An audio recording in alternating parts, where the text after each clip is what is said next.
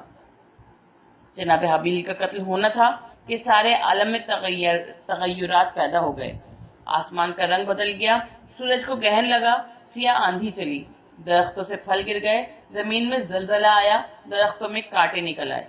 یہ حال دیکھ کر حضرت آدم نے جناب جبرائیل سے پوچھا کہ ان تغیرات کا سبب کیا ہے؟ مجھے ایسا معلوم ہوتا ہے کہ کوئی امر عظیم حادث ہو گیا ہے۔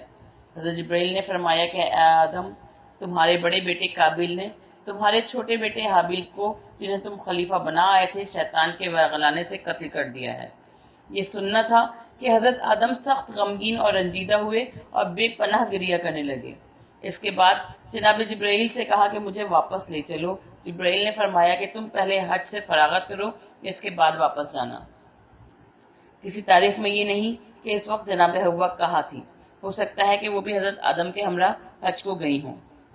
الغرض بدبخت قابیل جناب حابیل کو قتل کرنے کے بعد ان کے جسد کو چھپانے کی صحیح کرتا رہا، لیکن اس کی سمجھ میں یہ نہ آیا کہ اسے کیا کرے، کیونکہ یہ پہلی میت تھی اور یہ پہلا قتل تھا حبوط آدم کے بعد جو زمین پر واقع ہوا۔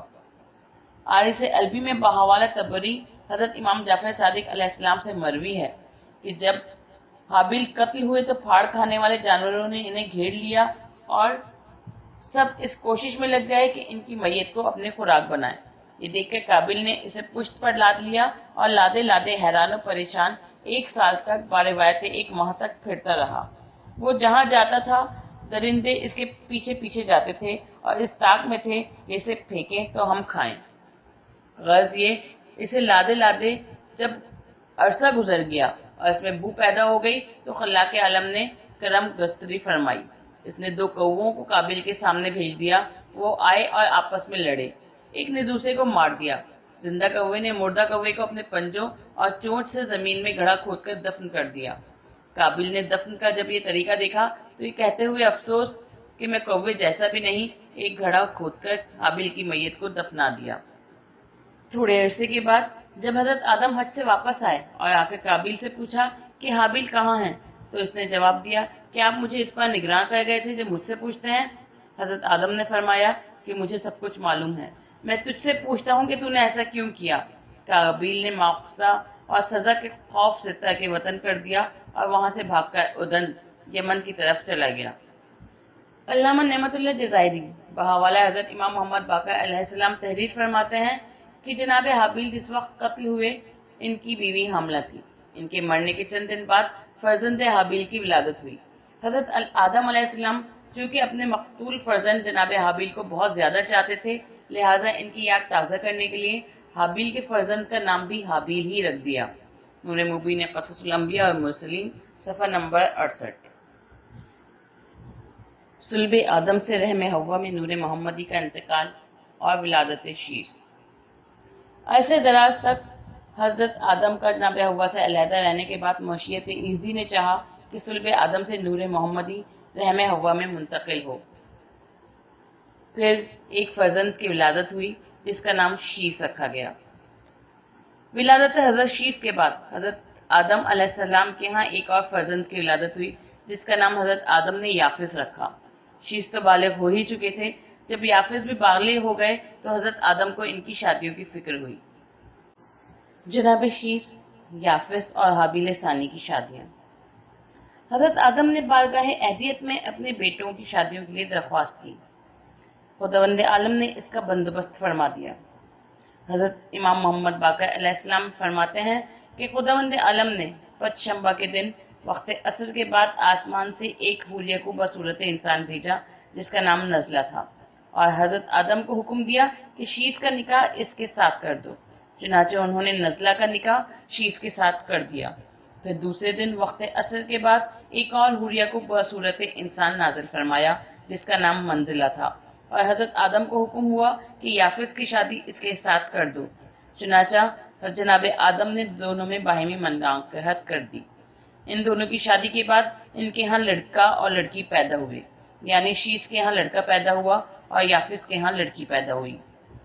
اسی طرح نسل انسانی کا سلسلہ شروع ہو گیا اور اسی پاک اور جائز طریقے سے انبیاء اور مرسلین بھی پیدا ہوئے۔ پھر شیش کے ہاں ایک اور لڑکی پیدا ہوئی جس کا نام حضرت آدم نے حوریہ رکھا تھا۔ اس کے بلوغ کے بعد اس کی شادی حابیل ثانی نبیرہ حضرت آدم کے ساتھ بحکم خدا کر دی گئی۔ اسی سلسلہ نسب سے دنیا کی آبادی نے فروغ پایا۔ حضرت آدم کے اولاد میں حابیل، شیش اور یافس کی نسل آگے بڑھنے کی وضاحت کرنے کے بعد یہ امر بھی قابل ذکر ہے کہ قابیل جو کافر ہو گیا تھا اور شیطان کی تعلیم سے آتش پرستی کا بانی بن گیا تھا، اس کی نسل کیوں کر بڑھی۔ اس کے متعلق عرض ہے کہ جب حابیل کی قربانی قبول ہو گئی تھی اور قابیل کی قربانی مسترد کر دی گئی تھی اور اس نے حابیل کو قتل کر دیا تھا، پھر جناب آدم حج سے واپس آ گئے تھے اور انہوں نے باز پرس کی تھی۔ اس وقت قابیل اپنی عورت کو لے کر یمن کی طرف چلا گیا۔ اس نے وہاں پہنچ کر شیطان کے کہنے سے آتش پرستی شروع کر دی۔ تواریخ میں ہے کہ شیطان نے قابیل سے کہا کہ آگ کی عظمت تم نے دیکھ لی، اب ضرورت ہے کہ تم اس کی پوجا کیا کرو۔ چنانچہ اس نے آتش پرستی کی بنیاد قائم کر دی۔ روضۃ الصفا۔ ہمیں کسی تاریخ میں اس کی تولید اور تناسل کے متعلق کچھ نہیں ملا، لیکن یہ مسلمات میں سے ہے کہ اس کی اولادیں بڑھیں اور طوفان نوح تک اس کی اولادیں ہزاروں کی تعداد میں ہو گئی تھی۔ تو اب یہ سوال پیدا ہوتا ہے کہ اب جبکہ نسل بڑی ضرور ہے تو آخر کیوں کر بڑی ہے؟ ہم اس وقت کے آتش پرستوں کے اصول منقاحت پر جب نظر کرتے ہیں اور یہ دیکھتے ہیں کہ ان کے یہاں حقیقی بہن بھائیوں میں عقد جائز ہے، تو سمجھ میں آتا ہے کہ قابیل جو اس مسلک کا بانی تھا، اس نے بھی اپنے لڑکے اور لڑکیوں میں نکاح کیا ہوگا اور حقیقی بہن بھائیوں کی آپس میں ملنے سے اولادیں پیدا ہوئی ہوں گی اور یہی اس کی نسل کے بڑھنے کا سبب قرار پایا ہوگا۔ بعثت کے بعد جب حضرت آدم کو حکم دیا گیا کہ یمن جا کر قابیل اور اس کی اولاد کو راہ راست پر لانے کی کوشش کرو، چنانچہ جناب آدم پر روایت روضۃ الصفا وہاں تشریف لے گئے۔ وہاں پہنچ کر آپ نے دیکھا کہ قابیل اور اس کی اولاد مختلف قسم کی لغویات میں مبتلا ہیں۔ آتش پرستی کا اعلیٰ پیمانے پر انتظام ہے، بیت الیاران بنا ہوا ہے، زناکاری، شراب خوری بالکل عام ہے، گانے بجانے کی جملہ اسباب فراہم ہیں، بانسری بج رہی ہے، طبلے ٹھنک رہے ہیں، تھاپ پڑ رہی ہے، تنابیر بج رہی ہے، بتوں کی پرستش جاری ہے اور ان سب کا استاد شیطان اپنی حرکتوں میں مصروف ہے۔ حضرت آدم نے وہاں پہنچ کر قابیل اور اس کی اولاد کو مخاطب کر کے فرمایا کہ راہ راست پر آ جاؤ، تم لوگ جو کچھ کر رہے ہو وہ بالکل غلط ہے۔ خدا ایک ہے اور ساری مخلوقات کو اسی نے پیدا کیا ہے اور وہی جلاتا اور مارتا ہے۔ تم لوگ ان تمام لغویات کو چھوڑ کر سیدھے راستے پر لگ جاؤ، میری بات مانو، تو میں تو تمہاری رہبری کے لیے بھیجا گیا ہوں۔ ان لوگوں نے آپ کی ایک نہ سنی۔ پھر آپ نے سنگ خارا سے بطور معجزہ آبی شیریں کا چشمہ جاری کیا، سنگریزوں سے اپنی نبوت اور رسالت کی تصدیق کرائی، درختوں کو رواں دواں کرا کے دکھلایا۔ تب باروایت روضۃ الصفا کچھ لوگوں نے آپ کی بات مانی اور وہ راہ راست پر آ گئے، باقی سب کے سب کافر ہی رہے اور باروایت امام البی طوفان نوح کے موقع پر غرق ہو گئے۔ مورخین کا بیان ہے کہ حضرت آدم پر 60 صحیفے نازل ہوئے تھے، ایک روایت میں ہے کہ 20 صحیفے نازل ہوئے تھے۔ الغرض اللہ کے عالم نے حضرت آدم کو زمین پر اپنا جانشین اور خلیفہ بنا کر بھیجا۔ پھر جب حضرت آدم کے ہاں قابیل اور حابیل کی ولادت ہوئی تو خداوند عالم نے حابیل کی صلاحیتوں کے پیش نظر انہیں جانشین بنایا اور حضرت آدم کو حکم دیا کہ انہیں وصایت سپرد کر دو، اسم اعظم کی تعلیم دے دو۔ چنانچہ جناب آدم نے حکم خداوندی کی تعمیل کر دی۔ پھر جب حابیل قتل ہو گئے تو ان کی حاملہ بیوی نے ایک فرزند متولد ہوا جس کا نام حضرت آدم نے حابیل ہی رکھا۔ اسے حابیل ثانی کے بلوغ کے بعد مطابق روایت حضرت امام جعفر صادق حکم خدا سے حضرت آدم نے انہیں جانشین بنا کر وصایت سپرد کر دی اور اسم اعظم وغیرہ کی ان کو تعلیم دے دی۔ حابیل ثانی اپنی زندگی بھر فرائض منصبی ادا کرتے رہے۔ اسی دوران میں شیث اور یافس بھی پیدا ہوئے۔ جب حابیل کا انتقال ہو گیا اور حضرت آدم کا بھی انتقال زمانہ قریب آ گیا تو خداوند عالم نے ان کو حکم دیا کہ اب خلیفہ اور جانشین شیث کو بنا دو۔ وصیت و اسم اعظم خدا اور وہ تمام چیزیں جو تمہیں علم پیغمبری کے متعلق بتائی گئی ہیں اور جو نام وغیرہ سکھائے گئے ہیں وہ سب شیث کے حوالے کر دو۔ چنانچہ حضرت آدم نے اس کی تعمیل و تکمیل کر دی۔ مورخین کا بیان ہے کہ حضرت آدم علیہ السلام زمین پر 930 سال اور بروایت علامہ جویری اور مورخ طبری 1000 سال اور بروایت علامہ نعمت اللہ جزائری 1030 سال زندہ رہے اور یہی ان کی مدت عمر ہے۔ حضرت آدم کی وفات اور تجہیز و تکفین۔ حضرت آدم علیہ السلام 930 سال یا 1000 سال زندہ رہنے کے بعد علی ہو گئے اور 21 یوم بروایت 11 روم بروایت 10 یوم بیمار رہے۔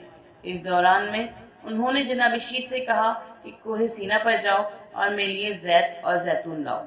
جناب شیث حسب حکم کوہ سینا پر گئے اور بارگاہ اہدیت میں عرض کی، خدایا تیرا بندہ خاص آدم علی ہے، وہ زیت اور زیتون کا خواہش مند ہے، مالک بڑا کرم ہوگا اگر یہ خواہش پوری فرما دی جائے۔ اس آواز کے فوراً بعد ایک غیبی آواز آئی، اپنا پیالہ بڑھاؤ۔ انہوں نے کاسہ چوپی آگے بڑھایا تو حکم خدا سے بھر گیا۔ شیث اس کو لے کر حضرت آدم کی خدمت میں واپس آئے۔ حضرت آدم نے اس سے کچھ نوش کیا اور کچھ بدن پر ملا، جس کی وجہ سے تندرست ہو گئے، یعنی فوری طور پر غلبہ مرض مغلوب ہو گیا۔ لیکن تھوڑے ہی عرصے بعد پھر ابھرا۔ حضرت آدم نے جنت کے میوے کی خواہش کی۔ جناب شیث پہاڑ پر جا کر عرض ہی کرنے والے تھے کہ جناب جبرائیل مل گئے اور انہوں نے کہا کہ میں کفن وغیرہ لے کر جا رہا ہوں، تم بھی واپس ہو جاؤ۔ چنانچہ جناب شیث واپس آ گئے۔ اتنے میں ملک الموت، جس کی کنیت ابو یحییٰ ہے، نے آ کر سلام کیا۔ حضرت آدم نے جواب دیا، ملک الموت قبض روح کے لیے آگے بڑھا۔ جبرائیل نے نرمی کے ساتھ قبض روح کے لیے کہا۔ حضرت آدم نے تسبیح و تحلیل شروع کی اور روح قبض انصری سے عالم روحانیت کی طرف پرواز کر گئی۔ قصص العلامہ جزائری صفحہ 72 میں ہے کہ آپ کا انتقال شدت تب کی وجہ سے ہوا تھا۔ حضرت آدم کی وفات کے بعد حضرت حوا خصوصیت کے ساتھ محو گریہ تھیں اور 40,000 اولاد در اولاد رو رہی تھی۔ آپ کی وفات کے بعد جناب جبرائیل کے بتائے ہوئے اصول پر حضرت شیث نے غسل و کفن کا انتظام کیا۔ بروایت خود جبرائیل اور دیگر فرشتوں نے غسل دیا اور جناب شیث نے نماز جنازہ آپ پڑھائی۔ حضرت جبرائیل نے فرمایا کہ تم ان کے جانشین اور خلیفہ ہو، یہ حق تمہارے لیے مخصوص ہے۔ تبری میں ہے کہ یہ غسل و کفن و دفن کا طریقہ اسی وقت سے قائم ہے۔ ایک روایت میں ہے کہ وفات آدم کے بعد شیطان اور قابیل نے خوشی منائی اور قابیل نے شیث کو دھمکایا اور کہا کہ تم اپنے وسیع ہونے کا اظہار اور اعلان نہ کرنا، ورنہ ہم تمہیں بھی حابیل کی طرح قتل کر دیں گے۔ حیات القلوب قصص الجزائری۔ علامہ مجلسی حضرت امام جعفر صادق علیہ السلام سے روایت کرتے ہیں کہ شیطان اور قابیل نے وفات آدم پر ہر قسم کے باجے بجا کر خوشی منائی تھی۔ الغرض غسل وغیرہ سے فراغت کے بعد حضرت آدم کو مقام ابو قیس میں دفن کر دیا گیا۔ روضۃ الصفا میں ہے کہ تدفین کے بعد جبرائیل نے فرزندان آدم اور ان کے نبیگان سے کہا کہ اگر تم آدم کی وصیت پر عمل کرو گے تو گمراہ نہ